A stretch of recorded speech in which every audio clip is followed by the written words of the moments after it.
Ciao, ciao, ciao! What's the meaning of ciao, ciao, ciao? Ano ibig sabihin ng ciao, ciao, ciao sa Italiano? Ang ibig sabihin ay hello, hello.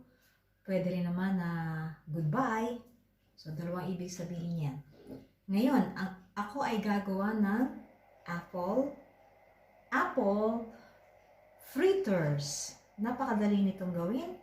It's a good merienda. O pwede rin na breakfast. So, kailangan ng dalawang apples at kaunting butter. No? So, ngayon, ang unang-unang gagawin is to prepare the batter. First, we pour milk. After milk, we pour the flour,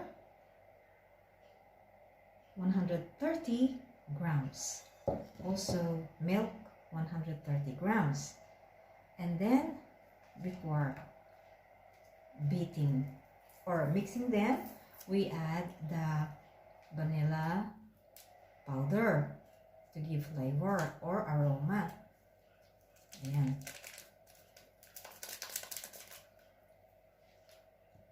A pinch of salt.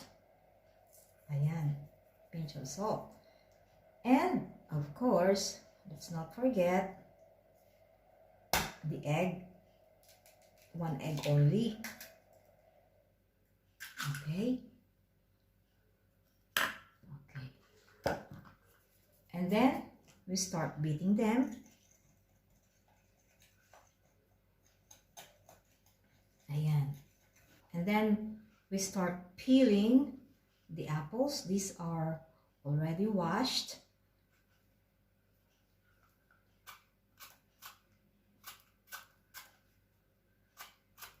Okay, after peeling it, I'll use also this peeler. Let's remove the central part.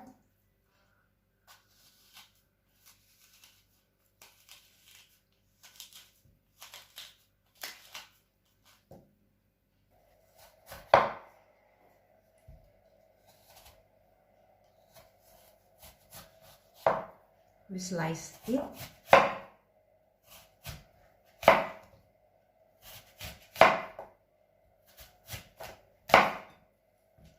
Thickness is this.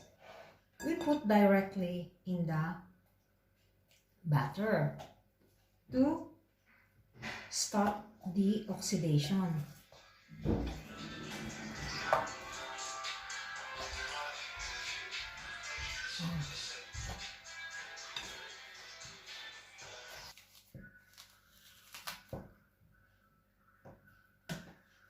Then we mix.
Here they are.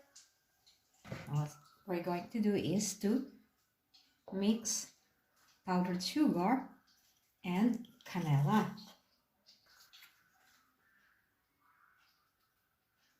We'll mix them.